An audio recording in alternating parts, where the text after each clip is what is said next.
Tami chuku na president 730 abo eno mayo misre adwebre maji atom manya ade mo fanche me why beba cho eye owura Albert Kwabena Jumfo eye president Magana Journalist Association wababe pimu o hase wakoni mprenu eso first one next say nyasem ketwa nanu ya ene no so ko ya kensie na o say di hunkunim ma sa bredi waso afre mo soin a wa hye ni dwumedi ase inti me wana kwaba president we just have watch him what's last is a maker chairman and a maker president who is a president here there are only two presidents in Ghana president of Ghana and president of GG chairman for Dawson and now come on me buy near food be say chairman you prefer president my president now first of all congratulations thank you Miniama why you dey utirim kwapa obi share na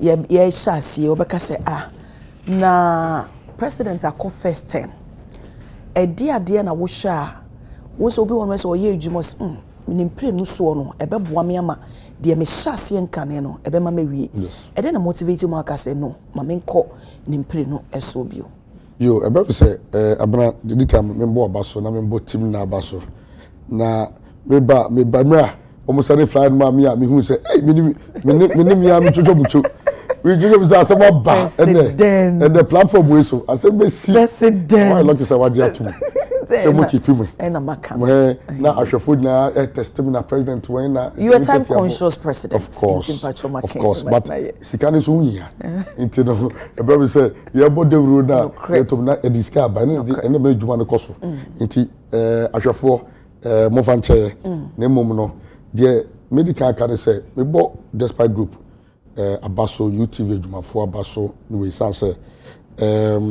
this institution abnormal somase omo ejira mechi na mra me ba enka ne kra no e kai say na if there is one private institution na ejira mechi any other private institution mechi na despite group it sounds say omo nim no ye fu makakre free I sounds say yesterday net start say no from my 7 to Santa Mana Grad Studio. Only anyone start saying, you know, we have come far, and I'm happy say, in terms of professionalism, my is a bit, and you have maintained the standard. And you know, Mijana me bon abaso me bo Timlin Labaso from Father Dixon. But me say, Dimba kwa ubo media, eba media mo ubo dia kotere Father Dixon, and minya so no na me bon abaso tumaso wa ye. To maintain the standard up to this level. Now, me can say my kasabra obia ebe contest here, and as obia ekojina kanya. Yewo iniswadi hunu bia odisi ni so. Enti ohwe iniswadi hunu a anasa de a opese wo ya. Na wa hehye. Wo hehye a unim say sebio definitely no o first term no betima nyama bebre ba ontimi nyani ni na. Okay. But as I say, yewo BBC a friend say realistic commitment and now say visions. I say onyema odibeto ye na dia unim say e achievable. Sometimes ya na yetimi ka ye shebo bebre ye beba na ehun say ade no bo hye no kra no enya dia betimi am itu ka niema wetima ye ba enka no ye de niema ye ka niema ye betimi aye ena nyame ye yadom e ma yetimi so ye eno na ye ka say ya ye no na is say akwete say foundation usi dan iti yaye sade ma na wie no aka niema bia ebema niema na yaye na esi so na no ma fapem papa no face wo build esi so iti wo build esi so sana grafe wo ja wo kwa you are very sure so bi ntimi mebubu no o say foundation there usi foundation no na we nsi dan nsi so a obi aba otimi bebubu fa because oni plan no okay foundation ya na yi plan into nti ye gu omunya cast concrete no so a is what ye oni plan into timi bebubu no e yo no so de eno nti no yen djuma pa ye no ene ye ka se as I say my akwanya bi ne toaso isan say ne hu no say aka niema kakrese ye epema djuma ne yeden ECP obi we obeka say talking about foundation no before abeba no na obi abadada nipa no only foundation bro say okandini bia eni ne niswade hu and yeah bano so na me ka the previous administration na me national organizing secretary yes na eno sa enfie nine numa me dey national organizing secretary no ebie me ni expose me e ma me nya su ahunu bebre enipa se bi me predecessor na ohoho no me hyenna se me ne nante amanfo obi onim ni hu se obi ono no ben predecessor e chen nti yesua ne ma bebre ti yehu the weaknesses me hu the lupus me we eno na ye no na me dey hear me message because say na e ba e be ye na president when you see AK me follow up and say I didn't know what me identify weaknesses and it's a loopholes not then administration one more man fix it. You see, yeah, then administration one of the things I see you want to say even though Ikobiano your national secretary na say utim no say bi utimi kire wadwen utimi etufo nanso efutuo na adwen kire na adwen no say, is it in line with the vision of the leader? The old kind of, you're not going on one vision, only you do not do. It will to the for now, or children, no. For the say, any the news are doing a quana.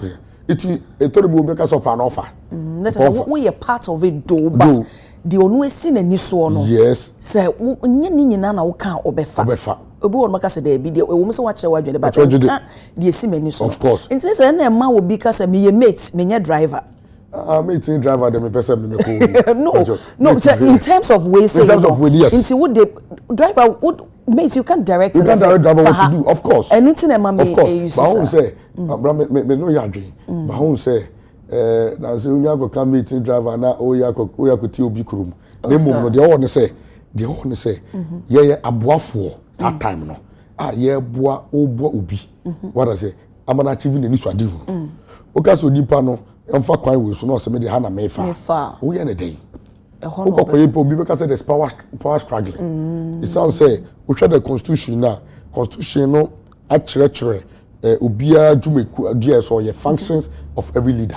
Na constitution need declare crisis be as a president no you direct national executive you direct national council. So imagine say wo no executive no na wo kwa chere president dey wonye. Okay. Ono na direct the national executive the way. It is say wo no the futu ana say be wo team ana ni pa bia mo so you suggest. Ofa. Esa me jiwa sama kama wo. But so ni. Abra wo ni. I so bo mafo so ni. Hey president. Na make us so me jojo mujo na ka say ada. President e kwa hoye ni nkomo. Me say connections. Na be una dey. Jojo mujo be say how many years ni na mi ho. Okay, and now ye share ensem trofo ye djuma ye. Obi ka say ensem trofo kowa ye omode ebi mo kan nsem a enim wo ye presidenti mayen abakwasem kakra enime bi wo ho no ma ye a wo se edru ba bi a ye di fo e wo ho ma ye hu bebe say o hwa o say nsem twedwuma no emu ba na emu tore ni enyi no na sabio ni majenjan ana so bi kana say on professionalism so ebem it sounds say penifo abu baby say efie bia mensa wo ye djuma na ye di no ye wo we are guided by ethics your ethics of the profession and you can say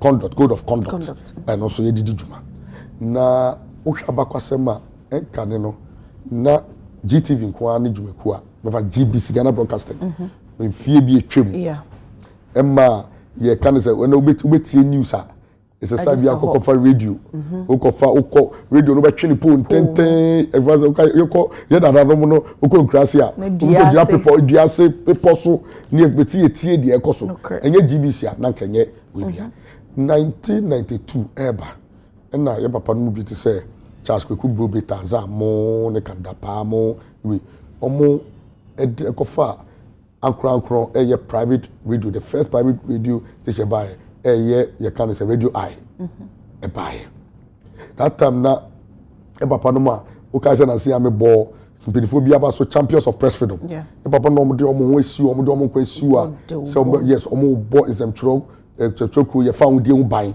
oh ibi ti say bakwaku ba kon kwasi prat mo renata 24 bebre ambassador kabra mo ni we omo bo sebio ye fa wodie omu bai obu di na omu di say djuma no e no boa e ma taza ko fa radio eye after radio eye no eno ne bebie kwa ma manfo say na sa ankro ye kwa say betimi ayi bi ene ko ba ya Peace FM e ba ya e be ye the first radio station e dey akan do me kai pa 2000 that time on say na ko e brofo ye na so to brofo ti news ye ti a omuti omo frɛ wo krache no be translate ya mo but peace buy no everybody hey station bi aba omo ketwi omo chechire butwi mo anti obia that is all migrate because e ka ya ekrum kasa iti ekuti then the map is a play very vital major role in the 2000 elections.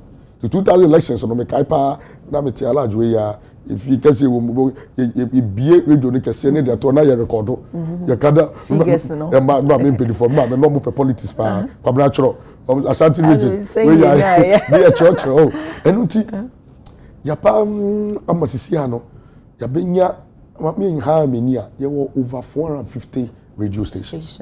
Almost 500. Mini as I say NCA4 omo the exact numbers, the database in the system. After over TV stations are more than 100 TV stations. Newspapers be you see an obi timi then create what we called a platform, friend is a block. Na news or it no ama adena be obi crowd na sebio on nyantete won central no and then obi nya fa pen ana obi kotra microphone no asem yen central ni eti ama etuma no free bibi say yellow journalism no ebedu baby na eko the increase na ade ba ko ebe ma on professionalism say the o kan no etuma so essence say culture no so ye emergence of the social media. Okay, social media buy no first nanka say peace body rua na UTV kasema say we obi anko hwe obi bia because we are the credible source of information. Yeah. Say a platform be to say the UTV akasa, that is the accurate news. Now there was nothing like fact check, there was nothing like we because would you be and pray like competition be a do obi because I want to be the first. Said the audience will be anyway. Fact. And then with the emergence of social media now. Asem na sakra da banana social media. It know at the end by ya no twist it at turning. People are in a rush. Our people, our members, the platforms and credible source of information. We are in a rush to be the first to break the news. Without any due diligence. Without any due diligence because you better be before France. Ye di kan buy. And since I ye di kan buy no ama sebi ejuma no ama nema bebre kocho. Because sometimes o prepare ho what I say e dey asem ko to dwa na se wa hwehwem na wa picture kwa no wa fact check ya e di e no so de asafo froba eno nti no de ye kan say ye pa no emra ye ba na ye hu say yellow journalism ne sebio on professionalism e say de o kan de be di ejuma no encho ebe mu no ene ye start say ye say okay afi no asa ye di asem to dwa no ini bibi a friend of fact checking. Just start to tete in some chirafo. Ye train your mo. It says a Juman de womb, but ye yenim defofro. With the emergence of the social media, with the emergence of digitalization, in this world of digitalization, it is very easy to fact check information. It's a business of fact checking.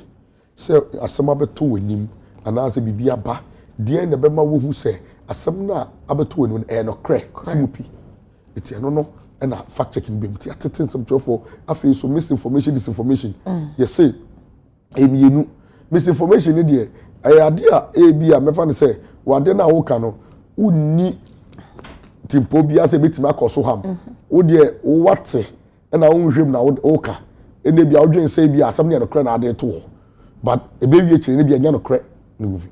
But disinformation here say ade bia nsema wa ugida semwe no itimi bomai semwe itimi go bi unfi semwe awo kapa uni njira so nso no wo ka because na wo koso na wo ka itini na no start to see it some chirofo because you will say even though say dodo na professionalism no if the social media, new media ho.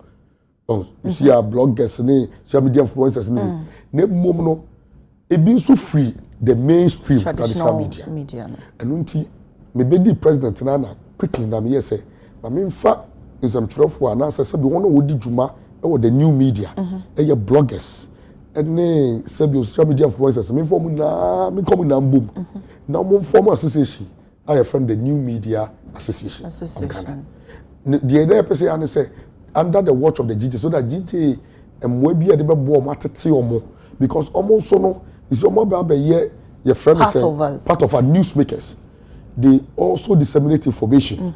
They inform because the key or the core objective mandate of the media is to inform, to educate and to entertain. It omo inform omo chere omo so body bo se bi o share on platform so ni papa ko abra ni papa ko more than 5 million views. Bi kwa 3 million, bi kwa 2 million, bi kwa 1 million. What the idea to platform no so omo the idea to platform so within 24 hours no be in 3 million, 2 million, 1 million. Me can be a mainstream traditional media that eyeballs on the because it is sad no sad idea no dey so no cry. You can imagine the number of people who deceive you. Okay. Most often you get a percentage of this people are followers or they will come who fall on the mainstream media, traditional media to verify say a seminar because they know that say if we peace, say if we UTV, if we OKR, na say and it's say UTV for mo ndi mujuma ya you are, should I say, not just a credible institution, you are registered and by law. Incorporated. Obi etimi siumo. Obi etimi take you on. But obi we creating a blog. Some you obi o create fee o se ni fee no dey. We need source of proper bi o he. Wo hwehwe na kira kwan kompo a e de ne. Na me say platform bi e chiro asem bi fa apini bi ho. Etimi hwe social media platform ye bi blog je bi. And me busa new media me busa me microphone sa. Omu ni platform ya na. Ye hwehwe mu uni bebi akwa ne se anka ase. Baby. But yes, I can't see auto data. I can't auto data. Anyway, now kwa kra na aso kwa obi no. Ito nipa wo kosi no. Oba sell free. O sell free. Iti me obi timi e hye kokrem idea behind this social media na odi good ponfi. Is it because in a way, in the say new media no e your baby. Yes. Enunti no pese a professionalism a prevailing. Yes. Now more accurate information we in every hole. Of course. Enunti na when ni eku sana. There is this news out there say we your programmer when you new media na so kwabo bloggers see we invite traditional media kompo na mo bana TNT adbe mo ko new media for na kese e chen wo mo. You see, the cresa you see ohwa juma yedina in edi juma pakope ebem say the mainstream media all the in free and Abraham let me put on record say I'm the first private media practitioner Sabima ascended to this role as a president and for a full grown private media practitioner me free and crown mababidi president now me buy because that was a breach, there was a gap between the state-owned media and the private media. And they been able to bridge that gap. I'm able to bridge it. And can say be able to obey. And can nimpa me find some members in good standing almost 900. And can be kumuno na private media for can do 200. 100 kraunya. In the aqua state media. And we have bridged the gap. And the private media for cry to aba out of the 800 or something. It's almost 40 to 45% compared to the state media. Now, all the back say, ye di jumana, say you new media for no, and we only say juma mu the data na omu the data. TNT plus data. The odipa ne ba be streaming, auto data we streaming live any bibiana. Say you, we say because one of the things that has given the GJ visibility. The cancer GJ are very visible. New media, no? The social media. And yet the only contribution of the mainstream and answer traditional media. They've also contributed because in America say, almost platform and then in Kofu be almost TV. so ya we because we be sabi you ain't that's national go for baby social TV of course in as much as say baby so you breach the two well the fairness should prevail there be yentua obika ijobi ye ba if there is a transport if you are giving transporter the mo obia e bom say be so chain bi which is the new media they also chain mainstream and as a traditional media be enter make a choice say omuna but first of all the issue of solace is another issue we will look at yenna yidum say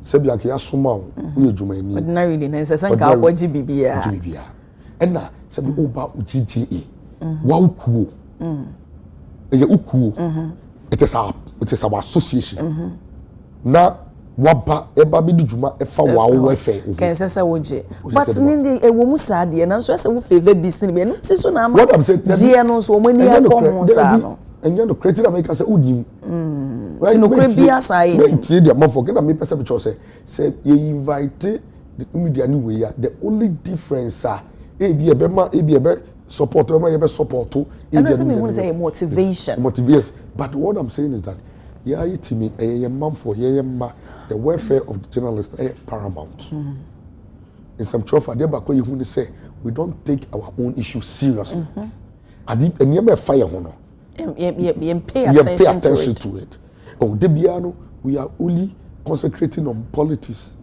we can say am yourself and we say because we yabu ye kra ye ho yabu ye ho kra na e say kan wasam no na ye ka politics there because ni jai it yanka say ye ho ne man ta fe na kakaka ye repeat obia in life amra say nye June 1st administration enye sebiu the legacy administration another is to a previous administration the first time and can what to say ya blacklist sebiu amanyani bi okromada what is the blacklist uko here because the media we have media pluralism media no so na amanyofo no kra bebere na social media na chi bebere na owners like I say faceless we are we just omo social media na chi omo we na utimi ka say o blacklist na se bi so ono ani media house na ono ani platform e kra be ka sama no e na face su kra pro no o man ye wo mu no isi a no the perception is say your NDC media your MPP media and don't say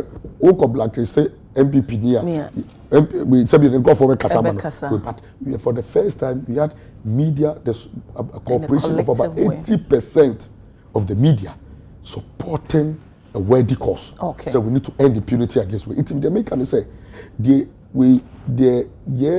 say mainstream no about 60 to 70% of working members in the mainstream are members of the GGA. Okay.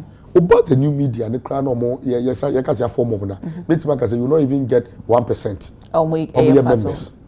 But then you more motivated because we want to train them, get experience.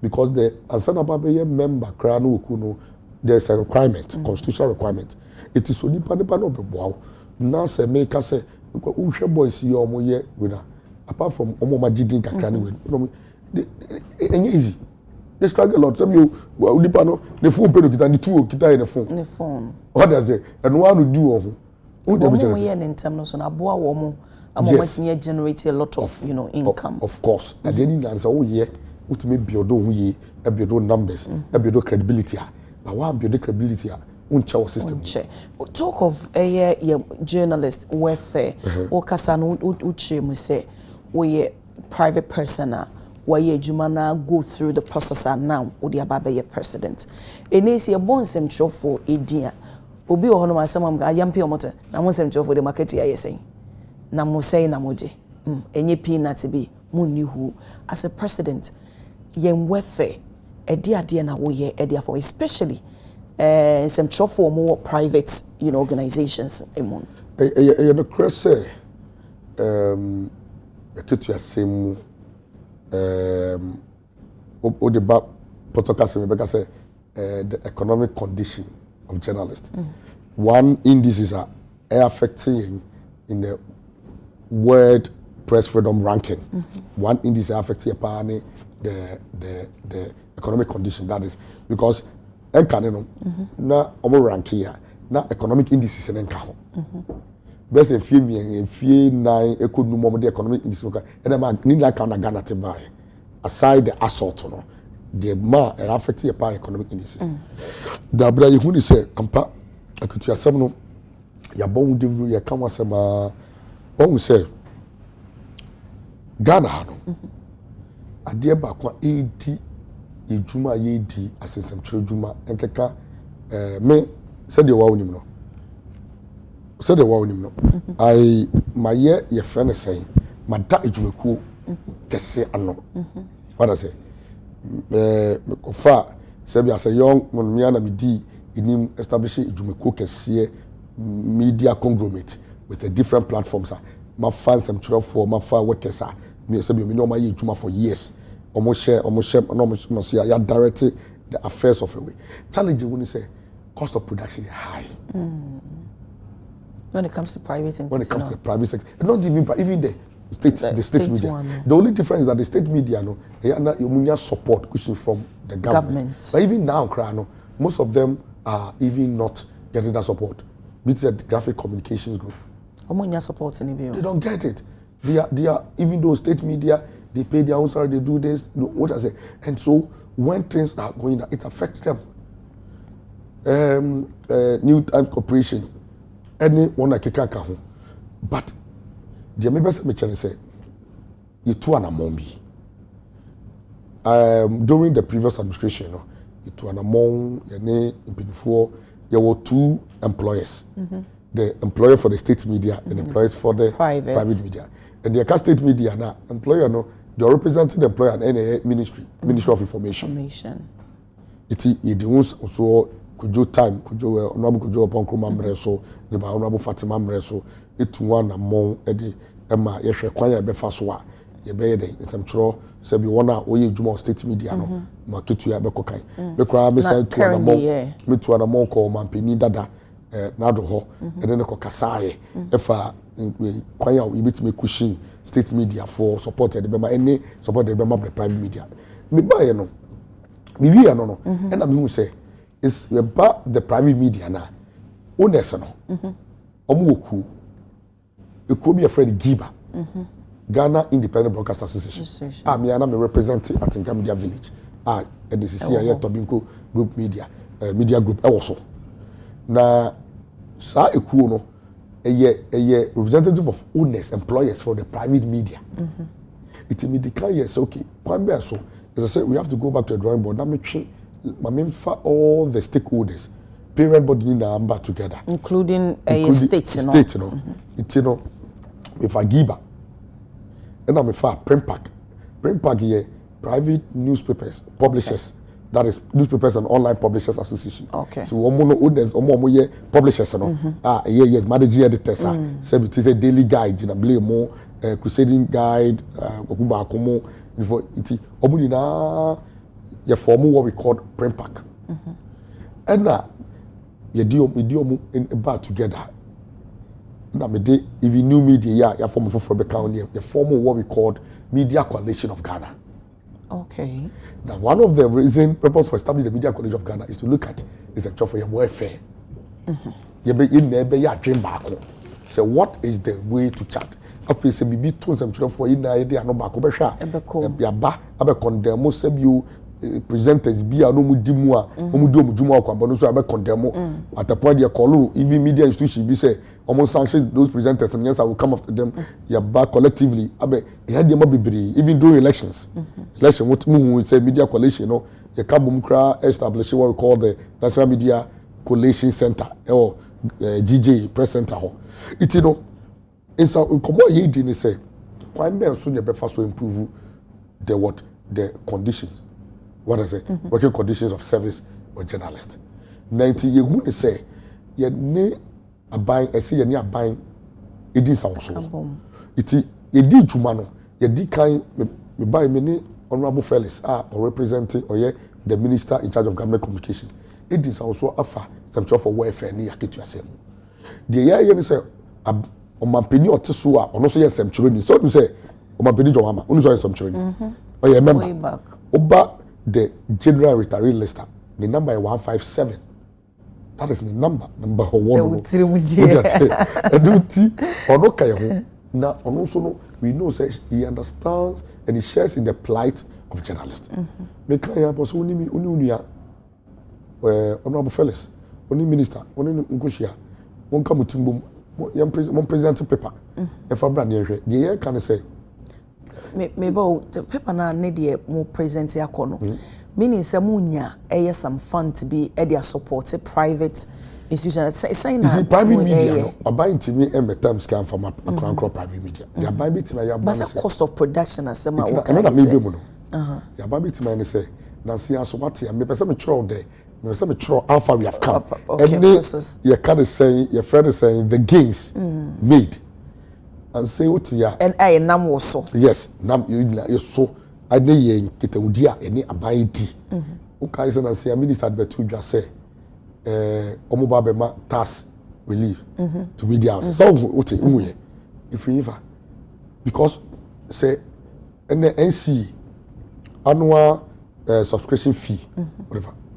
Yeah, it meet ya said workers come and ye because increase can years back I make salary 2013 now you start here you establish at in crime media bill here we that time you kokoje lances now no subscription fee now was peanut abra sabi you ultimate po well to meet you and it sounds a bit do baby now favorite do stage am for ton higher prices I better than cocaine and the bem say almost who ye institution who ye no mo say okay and sadia yes be increase we it are not so get say fan is about my way back say we cannot subscribe you mutu you no me ma e be private media and I say be your mamo be 60% waiver instead of this amount you say electricity to be electricity we are buying it decided say e for the private media anyway no so consumption your mamo e be this waiver and discounted we it is a first and e now to electricity bill of 300,000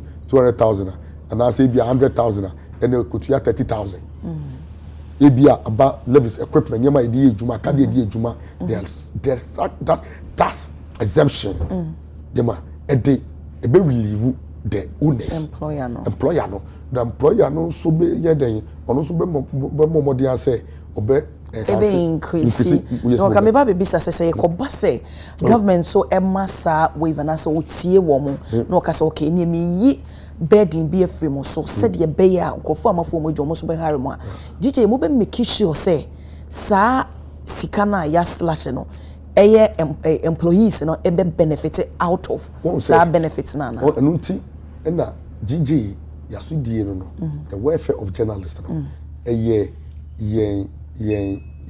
makoma so homework yes what you say we say the welfare of journalists is our warfare the welfare of journalists, your warfare. Okay. This is why I exist as president. If I'm not able to bring improvement, if I'm not able to enhance the working condition of journalists, that even though we create an enabling environment where journalists are now go about their duty without fear. Yeah. Call you Juma so now you're trying to say you're full chest. They are full chest because you say in slow Bibia. Yeah, no, we as see no the security and the safety of journalists is assured. Obienu so those sackans and chelo kroma compared to for come after you. Because an attack on journalists attack on me. Ni e hwese omudidi omasitrim. Because the members some trust also ejuma be kokan omobe they will remain professional. So me yak to apa. Because you say garbage in, garbage out. So yeah way. Garbage in, garbage out. Say who invested in rubbish. You rip rubbish. It is a one say ya share is some trouble for sitrem ya ketu ya semu na ya motivate you more obeko obi bema dis kakakre bi ba be yen de SSL because you will be influenced. And then yamiado we've been able to fight self censorship. Anka and the media houses owners first like you state media what does influence editorial policy can influence what should come on front page what should go into the news and the self censorship no a walk rather kakre bi no ultimately share is some training the onye and this one one kasama na hokai so and ultimately you can say and you be bombardier say you be insisted you say say abai to me this way version na e relieve you can say media owners you know for some of this na it reduce the cost of production e be make sure say there sa move no in some trofo say be concentrate for bottom no is some trofo in so fa so e say obiya sorry abna nkofo bebre obiya sorry akobi radio station obiya sorry akobi TV station no tie chire no odi atem asem no ko so ne nan no aso ne nsa onye nhwehwe mu bia no wakagu watra na dia ya me wanwa say ubie ejumakuo obe say oye deruba ejuma wo so akobie ubi akofa workers so some volunteers awundi omuka volunteers to hu acha ejuma ite be ye dan na nkofo o be survive e be didi amanfo atem e be say amanfo no o de akwaji sika di fi baby ite no na e say ejuma ma second tenor of Jufo e be two ase okay wo ka ye two ase na nsemtrofo yen welfare e ye warfare yi ebi ebisa say me kaisa na no ya after say yeso in o kasano o man semtroni bi ana coach section is we victim of election or electoral violence ho bigina wo nchen ebi wono ase no bi wo ho no mesia wo say na very proactive na wa babonten obekasa fa but ye hu na wieye no ye ekokosi enti na ye pese wo kire yen wotimi etu anamo aka say a whole you know political leader bi anase politician bi ye blacklisting enam ensem trofo woni wo mu endi ni yie abra mo ye o mo adwuma enti ye mesi na anu ablekuma north eba ya enansem wo ye press conference e condemn sa actor no enye bi abrante na ya bona som no ya compensate no anamuntu ben ena wutu e dia fa ho se wo subsequent issues what count to the bottom ehu enya you know compensation and bibisa amansem troni no so ma yehu you see with us about say so we di medjuma media chia obehu say eba attack and I back is some for Sebio ye bambo sama me fendi agro na me nka o ya say o kai dia da no eto UTV Sebio amanyofo chitafo bi yes akomeburu UTV o kai showbiz aba attack Sebio the panelists in Crawford they were na utimi anamutu amitu ya ma me ne ye ne the then minister kra a crash here on some statement or issue ya crash here ABC your friend say yetimi edinya e resolve asema a police for to me two and more or more the court me find here but the you say ba in some trafo ye bomb sem say ya ba an attack anyway ya dodo na no o mine no ye fani serious enkeka a police force so mo boy hon bai na so we say police ni na obeboy me cover ho and I'm making it's almost no moboy because we share the data available to us one na Sebio omo attacking some for pa dodo na ya men and women in uniform a police for a soldier for and I can give you all the statistics two institutions no omo bo some for che obia it's a better day than some for se bi enye gidi o two institutions mu so metima boy ho ban ye nua ye ka se payosa me kasa se de wode no wono na wode na asem si ni so a emra na me kasa e wo ye inauguration swearing in me numu sama me de tu dwa na bra ma me mo aba so say wodi me say after me swearing in me media kasa you did the first me kasa be via for the press conference am here they call we grab me so kasa na bit ma twemo wa edi ye 2020 abrekuma ya ene boni tu o ka sani ye kan at the college center na Sebio conform to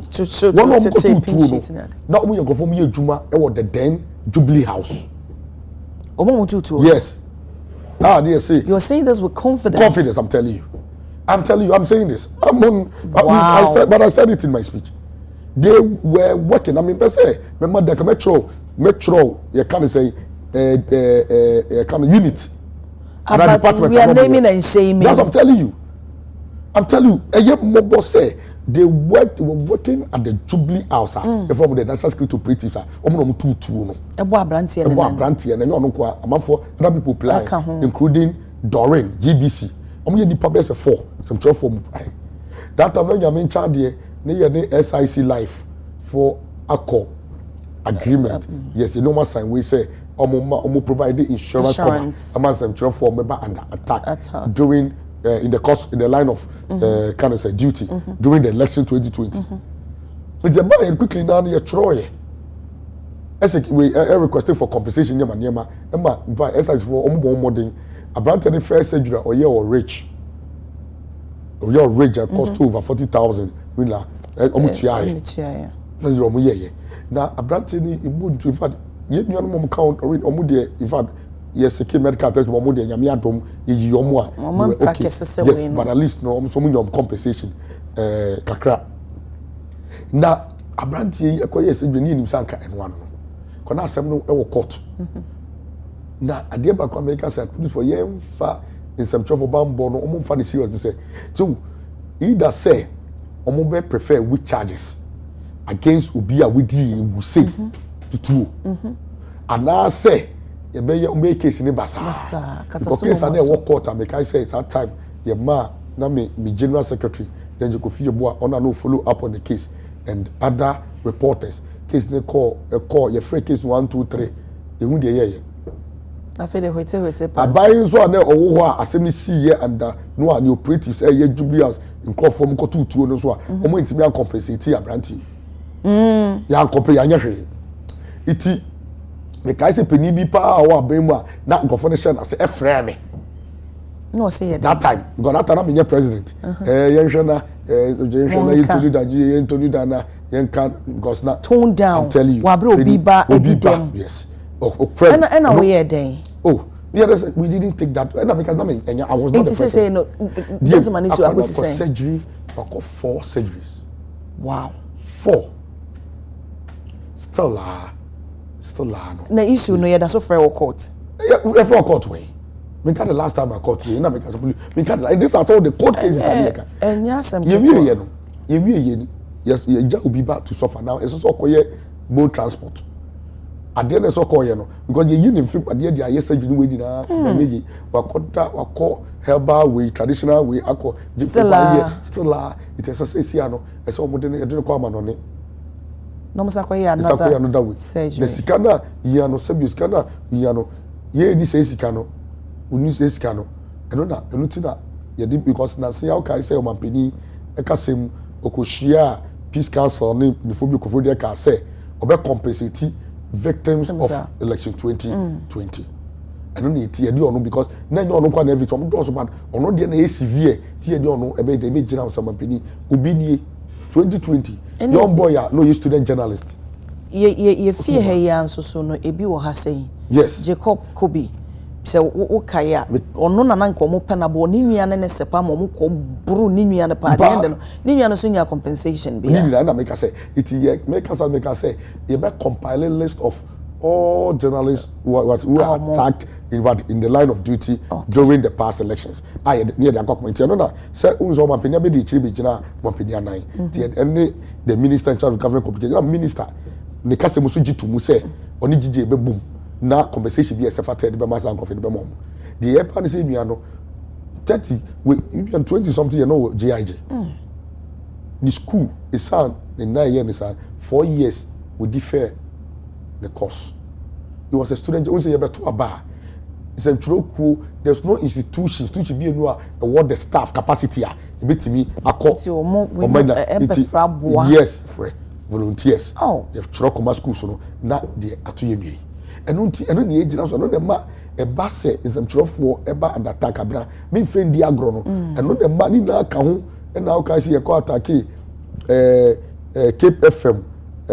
Your friend is saying reported you Cape Coast so at the blacklist the then former MP minister Fisher Emma Yendi so a attack city correspondent and so a black city.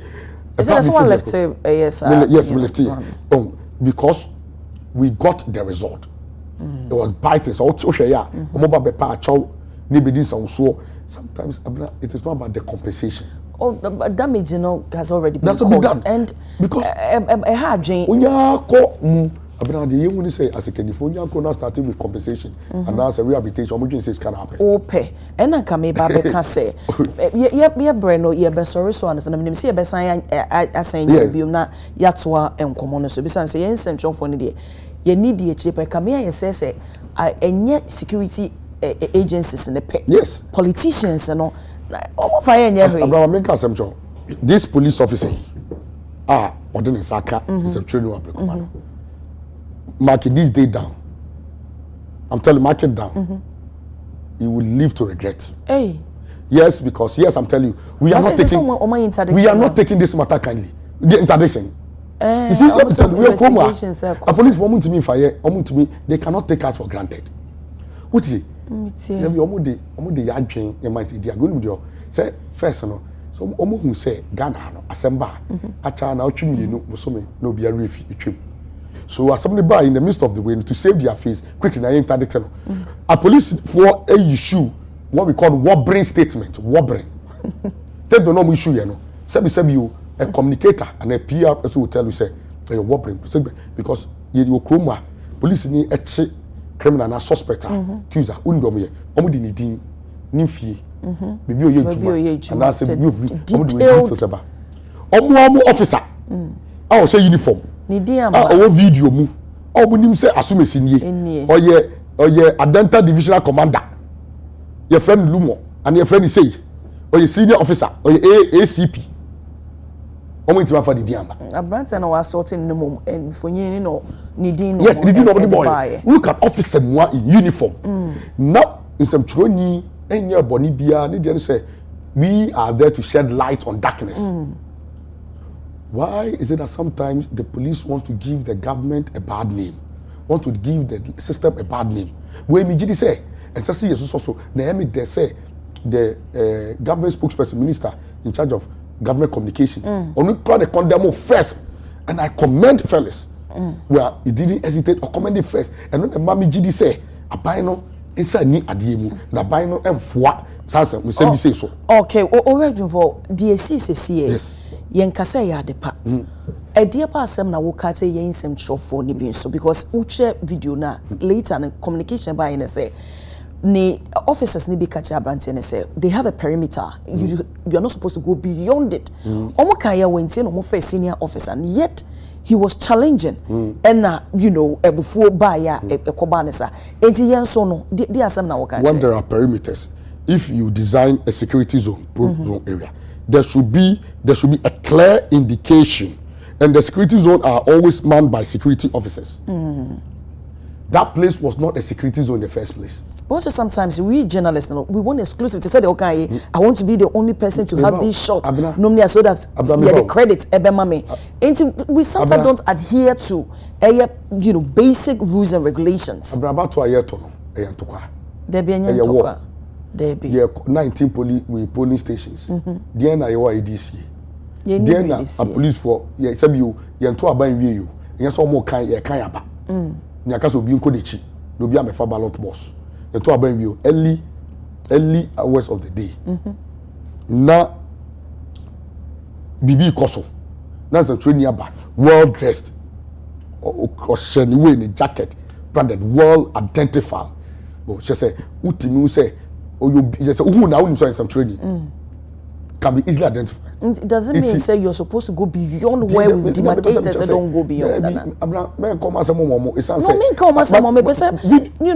we have to be very objective. For side so my person just say video way the ADC ni so I make make say some training no one phone bibia it did not go beyond any way when one cross boundary one cross lines. The place was not a security zone in the first place. It wasn't a security zone. It is there no more you won't hear no more person training you ho most of nipa ni fie no so there be me pass be ejuma before me tumi me ejuma before me tumi me ejuma na eye bro the be back na officer we show no opem no that wasn't enough chinasum no dey na make aka eye po na musum po na ke bia mo bia mo je ban na musum na mo yeso nko chiri mpo no ka se bia mo ye modjuma we sovu no we yunsa ahwe na sum isan say wo hye sebio police uniform. It is disgusting. And I will be very disappointed in the IGP, new IGP. No, if it doesn't take, we are saying, say, some trouble, you know, some two jano. You more police for them. The catch them say, one, Monday, the crown, more, we say, we need a full state of investigation to the matter. The matter must be transparent. The proceedings, everything about this matter must be transparent. They should take criminal action. Against you see here trauma police from case somebody come up peps somebody come out you see I come from say P say professional bureau PBS so say PPBS so say then standard professional standard bureau yentimi tra ho e mo ka somebody come masa can the police investigate their own so officer into omon fama for did you take criminal prosecution openly you na you charges na you memo fan show mo kokko en court after so omo intimi nyesa ye share interior minister so per transparency or establish independent investigative body independent there are a lot of security what we call security experts amafu bu nim te we mu investigating now and serve as a deterrent to others out. They say, you should as a scapegoat. I'm telling you, the police for Omodren say, we are not going to sleep.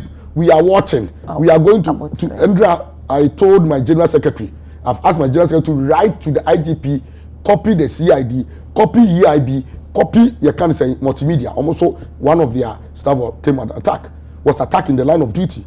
A female journalist and also na yet then 19 you call about 2024 before during and after election no journalist was attacked no journalist over 80 million about saying 19 police stations now you make attacking central for me okay na Cape Coast there a quick one say no free honum na yen sorry so journalist na attack nam so ma honorable how come say blacklisted on ade na ekosi say ekosi say do mo kai no oguse agitu mu ba say and I know so that make us ni na police for ba so beboa ama wo mo di sa answer mo odi da bi ode ba e am compensate no say minya o say even the wafre the regional commander Yakusi send the suspect pictures are ye nipa no infonia ye nipa ye member ya assault no the ma ya e che so omo ka woni assault ye dey command the regional police commander has shown no interest. How? Yes, only show no interest. Or see as at that time I'm telling you I even was told say at the onukwa na chasing the regional commander no gentleman no o chasing for them o chasing say hwe na asem no hwehwe yenka so you was some yaka say a police for di enwamo e bansem trofa hodie ye safety and ye security the key with there say police for di enwamo say police for set up na police kire say in fact I was in fact police per se ye nya confident is am trofa nya confident or man nya confident because abena an attack on the media is an attack on our democracy. Sure. The media is there to ensure good governance, accountability, and to deepen democracy. To deepen. It is all attacking some tronia, what attacking democracy. We serve as the bridge, the link between the governed and the governor. It is a way to be a boy home buyer. Now meaning some person can be memi kebino. It's a police for your castle, one boy home buyer. Yeah, boy home buyer. We have the tools, we have the weapons. Ghana Police Service, we are writing to them. I directed my general secretary. They choose weapons. That's the camera. How can you use the camera to protect yourself? Don't worry. We say we have our weapons. Hey. And your weapons now near the blacklisted, you know. And I know your weapons. And no credit. Yeah, the pen near microphone too. And your weapons. No. Yeah, what does it? Your weapons. We have options. Mr. President, me jamu akwanu di same chat or ye journalist nso a binom. I don't know, and I'm sorry to say this. Say.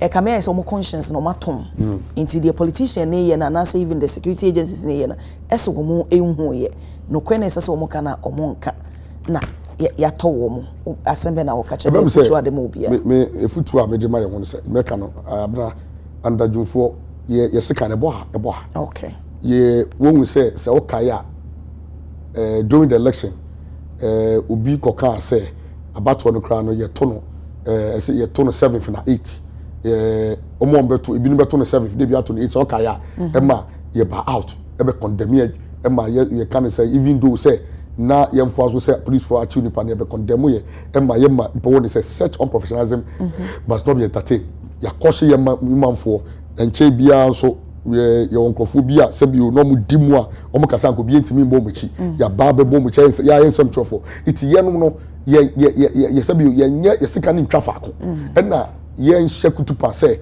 ye betena se nkofo no di djuma enye kwan papa so enya ombeden ye be hwe omo enu nti no abiri na ye ye de omo fa ntitiye mu ye de omo fa tetri mu ye kohye ye ho se ye ka se press freedom and say free speech enye absolute it comes with responsibility and you friend media responsibility enu nti ye djuma na ye di na ye nsem chokuba tanku no ye ti emu si wo say ye be protect ye be defend the press freedom no e say emu say e de asodie ne nam it comes with responsibility enu nti say ya ndi ejuma ye ya anya professional if you are not guided by the ethics na ye ma some we man ye ma ginger eclat ye conscience na ye di ye ejuma basabasa emu asodie ni ba ye so ye gina wuchi be make sure say asodie no asotwe won no so sabeka e hono ye me de pa na de ye ka ba de ye ka ne say and once you no ensese kokoye criminal prosecution some trofo adwuma ye di say a criminal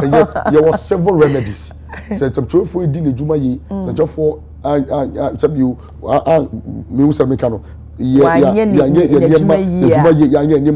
anka some say de tia we should use the civil remedies na police need dey use criminal the trofo nkobo ye ka say some trofo almost be o man no asem na o mo kan na de ntokwa eba na doctor for ekudi president me person wo twa yi doctor for ekudi po Ghana ha no you I don't know will be another discussion on another day criminalization of free speech President Kufuor etwemu years back and the repeal of the Criminal Libel Act President Kufuor repeal under the then Kufuor was the Attorney General na yet then na afi yakwa Electronic Communication Act through the window the back door the babe prosecute the babe criminalize free speech there be eno dey amount for messages about people about time internet action of ameswali issue you know e dey na efima ba na monto be ba na make no say yetimi another way ameswali dey we dey you making progress another suspect ya chi accuse suspect